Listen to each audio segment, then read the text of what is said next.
Welcome. This is Deb Das. I am Director of Product Management in the Supply Chain Org of Chewy. Today I'm here to talk about inventory replenishment powered by science. A little bit about me. As you can tell from my agenda, my job at Chewy is to get the right inventory at the right place at the right time. Prior to Chewy, I've spent 8 years in Amazon, mostly working in the Amazon grocery business, but I've also given a good amount of time in transportation and associate experience programs. My education background, I have an electrical engineering degree and also an MBA with a focus on supply chain. Before we dive into today's topic, I'll take a moment to say a few words about Chewy. Chewy is all about pet supplies, for those who don't know, but more importantly, it is about pet happiness. It's been there since 2011. We have 115,000 plus products available on our website and also on our mobile app for your shopping. We also have a auto ship subscription program where you can just have a one-time setup. Items will be delivered to your door without you having to worry about it. We have a truly unique world-class customer service program available to you 24/7. We deliver everywhere in the US and now also in Canada. So if you've not experienced our service yet, then I welcome you to join the Chewy family and hopefully you will enjoy a wonderful tail-wagging shopping experience. With that, let's dive into today's agenda. What is inventory replenishment? Simply put, it is the act of buying those items that you're going to sell to your customers from the supplier, get them in the right place at the right time. So why does it need a session like this? It sounds pretty simple. Why does it call for the big tech leaders, the business leaders, and the different companies to manage this function? The answer really lies in understanding what is optimal inventory replenishment and placement. So to understand the criticality of this term optimal, we must answer the question, what happens when you do not buy optimally? So what happens when we don't have enough? That answer is simple. Customers will go somewhere else, they'll go to the next neighborhood store, another online store, and you've lost that customer. That will have a long-term impact on your profitability. What happens when you buy too much? You're going to create waste. There's perishable items out there, definitely in our business, and you'll have to throw them away. Other items lose money over time, so you're not going to realize the same revenue that you thought when you bought them. Again, your profitability gets impacted in the long term. What happens when you understand these risks? You're really trying to stay optimal, but you end up buying too much or too less. Then you start injecting variability in your operations. And then to absorb that variability, you have to add extra buffer everywhere, extra labor, extra truck. Again, your cost goes up. So ultimately, when we do not drive optimal decisions, there is going to be a detrimental impact on our long-term profitability. And that is good enough of a reason why I am here to talk about cost-optimal solutions to drive inventory replenishment, buying and placement decisions. So let's first talk about what are some of the common practices that companies follow depending on where they are in their growth curve or the complexity that they're handling in their everyday operations. If you were a startup, let's say you're going to start with some pet food supplies and going to serve this local market here in Las Vegas. So like many other industry leaders, you open up your garage for holding the inventory. You have very less variables here. A few items, few vendors, your garage. You can actually do this through an Excel sheet. You'll be fine.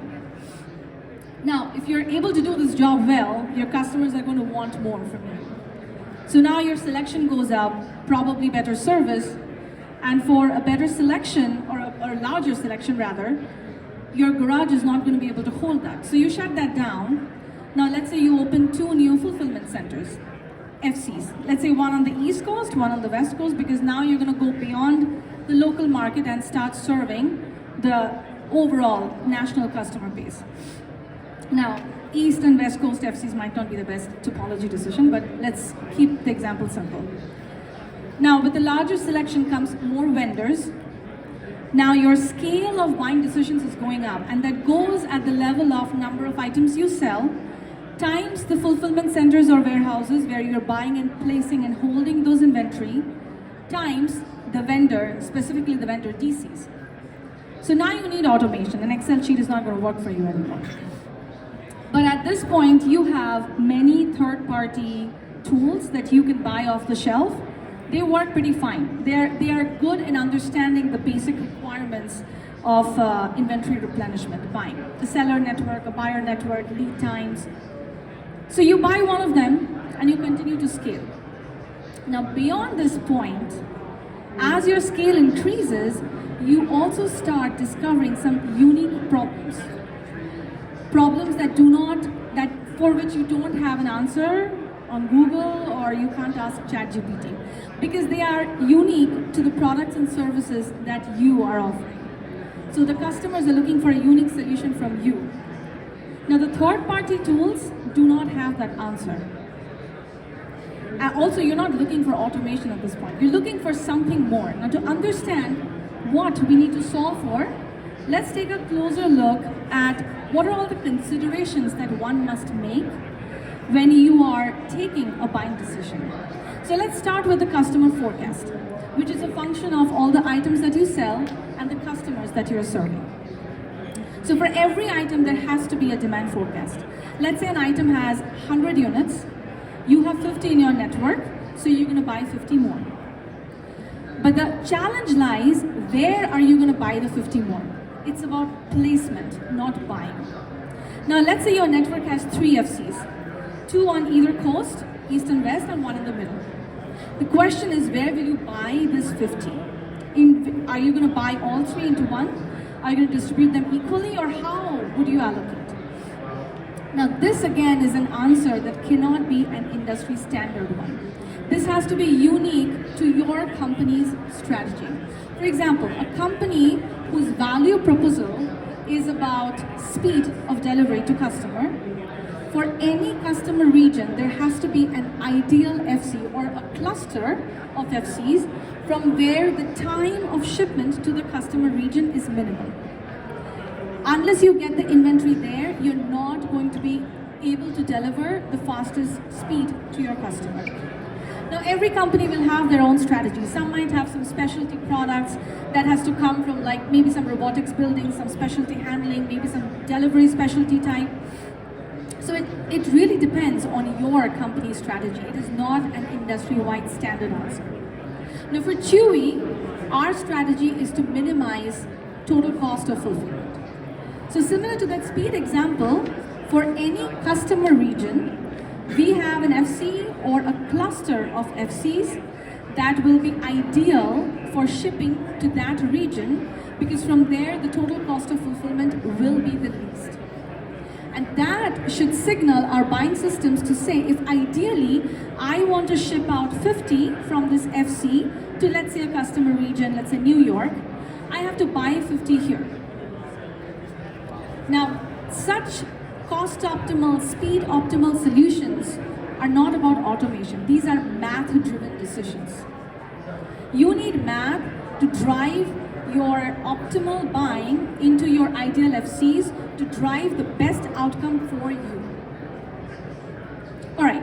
So now let's say that we have identified how much to buy in each of the ideal FCs. We are not there yet to place a purchase order. There are many more considerations that one has to make. Now vendors will have additional constraints. They will often say that you have to place a full truckload.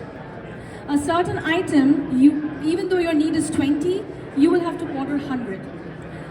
There are many such constraints, and they don't only come from vendors, by the way. They come from our carrier logistics partners, from our own network. And these are constraints that have to be applied at every buying decision. Now remember the scale. Now I'm talking about these companies who are at that tail end of growth, where you have thousands of vendors, hundred thousands of items that you're selling. So your scale is 100,000 items times, let's say in a mature company, at least 10 plus fulfillment centers at least, and 2,000 to 5,000 plus vendors. So you're taking millions of decisions every day, millions of buying decisions every day. For each of these buying decisions, no one can sit and apply these constraints. So you need automation, you need math, and you need constraint management within a single tool. If you don't have these three things in a tool, if you're still using one of those standard off-the-shelf products that do not understand your unique problem, then you are going to continue to inject suboptimality in your operations, for which your cost of operations are going to go up, and you're going to leave money on the table. So for Chewy, we also used one such third-party tool, by the way. So some of the common challenges that we faced when I had joined Chewy is these tools often won't have the right inputs. For example, this ideal fulfillment that I talked about, our tool didn't understand that. So we automatically switched to proxy inputs. Now in our case, the proxy input was an actual shipment from an FC.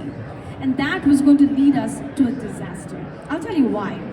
If I take again a simple example, let's say the map of USA I'm serving to all of the customers, and I have two FCs, one on the East Coast, one on the West Coast. My East Coast FC is going to be optimal to serve my East Coast customers because that's where I'm going to be able to maximize my shipment speed and minimize my cost. Now in 1 week, let's say my East Coast FC ran out of inventory for a certain item. So I shipped it from the West Coast because I have to take care of my customers, but the customers did have a degraded CX. They had 2 days late shipment, and I incurred more cost. So this week went bad. I want to make sure that I do not continue this problem into the future. So now when I'm ready to order inventory again, I want to make sure I'm buying on my East Coast FC. But my tool doesn't understand ideal fulfillment. All my tool knows is we shipped 50 more from West, so I need to bring back 50 more into the West FC. Which means I was going to continue to have this problem forever, degraded CX and incremental shipment cost. Now, leaders and Chewy, understanding and knowing that there is a gap in our tool, obviously will not let this happen. So they started jumping in and fixing the decisions that the tool was making. So there were human interventions. But remember the scale of decisions. We are taking millions of decisions every day. It is impossible for a human to inspect these decisions and correct them. So humans being smart, they started simplifying the goals. It's a natural tendency. So they said, I'm going to take care of my biggest risk, which is I am going to prevent out of stock from my customers. So when in doubt, order more. And we already talked about what happens when we order more. Cost goes up. So it was a bad choice, but that was the only choice we had at the time. So we were definitely not going down the path of profitability. So this is where I came in, and my team's job was to build the right product that will drive cost-optimal, profitable inventory buying and placement decisions.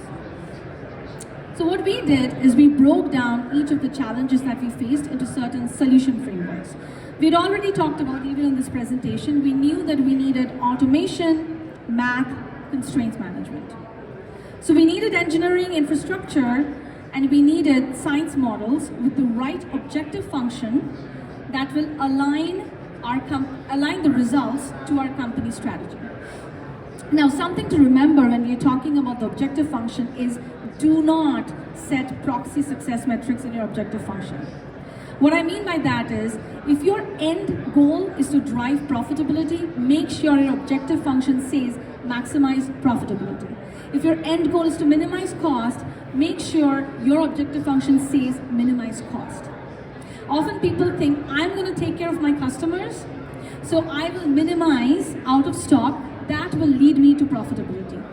And then they will go and set the objective function to minimize out of stock. It is not necessary that will lead to profitability. So make sure that you have clarity on your goals and do not use proxy success metrics. So for us, our goal is to drive long-term free cash flow to maximize it. And we are able to do that by driving optimal placement, which is get the right items at the right place in the ideal FCs. That will minimize cost and will maximize CX. Now, once you have your goals clarified, get the smart people in the room. So science, engineering, and product goes hand in hand. We were also going to change the way how the company thought about inventory replenishment, which is traditional success criteria in Chewy about inventory replenishment was minimization of out of stock. We were going to change that to maximization of profitability. Now for that, we needed change management to be handled very well from the very beginning. So that's why I have a program team who are able to do that even before you build the product, and analytics to kind of lead with the data. Setting the infrastructure, again, one of the firsts. Again, at the cusp of change management, one of the very important product designs that we had to consider was keeping the system modular. What that means is we had an urgency in our deliverable anyway. So we had to build launch scale quickly, but we also knew that there are going to be learnings on our way. Plus, business strategy evolves over time pretty quickly everywhere nowadays, definitely at Chewy. So we want to make sure that we are able to build and launch the product as is, also incorporate changes as we go. Finally, the two science models that we built, one is the buying model and the other one is the safety stock model. I'll talk about safety stock model later in the presentation. How these models interact with each other, starting with the customer demand, that goes and flows into an ideal fulfillment model. I will not get into the details of that ideal model, but what it essentially does is tells us what is that ideal fulfillment quantity that should be shipped from each FC. That goes as an input into our buying model and our safety stock model. Our safety stock model tells us what is the buffer inventory that we must hold. That goes into our buying model. Our buying model places the final purchase order to the vendors. Vendors sends it back to our Chewy network. Chewy then receives the customer orders, ships them back to the customers. Getting deep into the buying optimization model itself. So the inputs into this model is the items that we sell to our customers and the regional forecast for each of these items. It also takes the FC topology as an input and the vendor DC network as an input. Essentially what the model does is it determines the buying quantity of each item in each FC and the mix of items that will go in a truck. In our world, a truck is same as a purchase order that is placed to the vendor. And while it decides, it is minimizing total cost of fulfillment. That is an objective function. Now, these buying decisions are not just taken for today. There is also a buying proposal that is created for the future several weeks. Why is that helpful? This actually helps for downstream operational planning. How much labor to have, how many trucks to schedule. Also, it can be a great data point to share with your vendors to set the expectation, because that is essentially their forecasted demand. Because of this future forward-looking view within the model, it's able to optimize and build cost-optimal trucks. Now, often the model will find that we need 3.5 trucks between an FC and a vendor DC. Now, the 3 trucks is a no-brainer. But for that last half truck, for the 4th truck, where you only need truly half of it, there's a decision to be made. Do you build up that truck in case of full truck vendors? Do you build up that truck for which you have to pull demand from the future, so there is incremental cost associated with holding that extra demand? Or do you completely eliminate and not order this 4th truck at all, but then you'll have to ship out the customer orders from a non-optimal further out FC. So there is incremental shipment cost associated. So whichever cost is lower, the model chooses that. But that's the main trade-off that the model is making. Now, what did we not talk about? The imperfections in the signals, which is forecast is never going to be accurate. So if your actual demand is higher, you might actually not have enough inventory to serve your customers, which is not desirable. Similarly, there is noise in execution. So when you place a purchase order with the expectation that you're going to get it in 10 days, you might not get in 10 days. It could be sooner or later. It might not be the same quantity. So again, there's uncertainty in supply. So what do we do with it? That's why we have a safety stock. Safety stock is essentially the buffered inventory that we must hold to account for risk in our forecast accuracy and also in our supply uncertainty.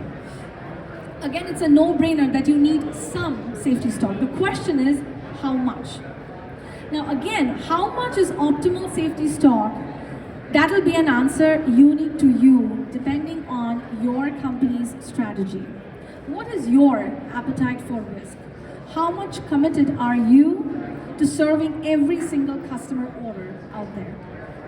The higher your commitment, exponentially grows the cash that you're going to tie up in capital that otherwise you could invest somewhere else or simply trade in the open market, depending on whatever is the return. So striking the right balance between cash flow and service level is an extremely important decision and crucial for long-term profitability of a company. And safety stock is one way to strike that balance. Now, safety stock is analogous to modern theory of portfolio management, where there is an efficient frontier as we trade off risk and rate of return. For every risk, there is a maximum rate of return on the efficient frontier, which I think all of us will be well acquainted with. Similarly, in safety stock, for every service level, there is a maximum cash flow that is available, that is realizable on the efficient frontier.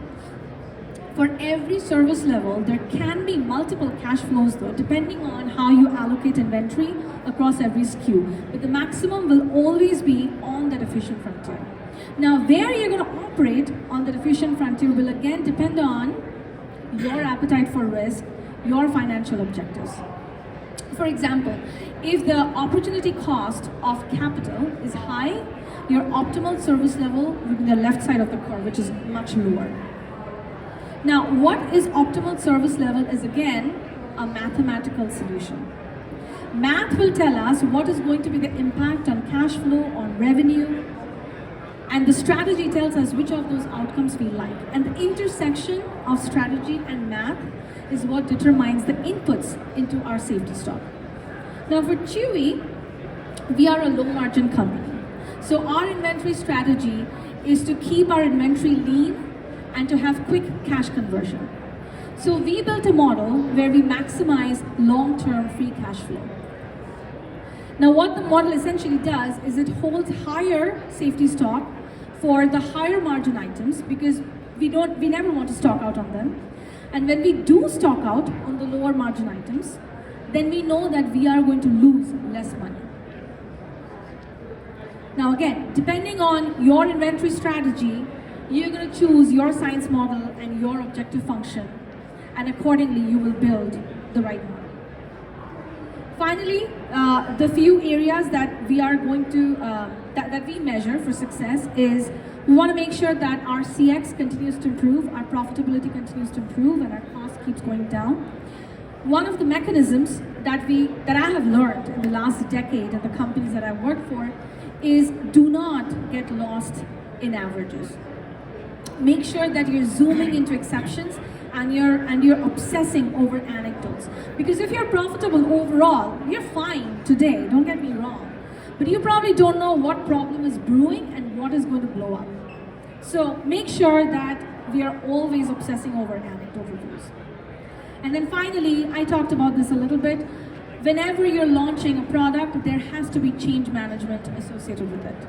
So any product, if you're launching, have a team dedicated for change management and make sure that you are leading with data, engaging stakeholders from the very beginning, making sure that they understand why we must change and why they must be a part of the change.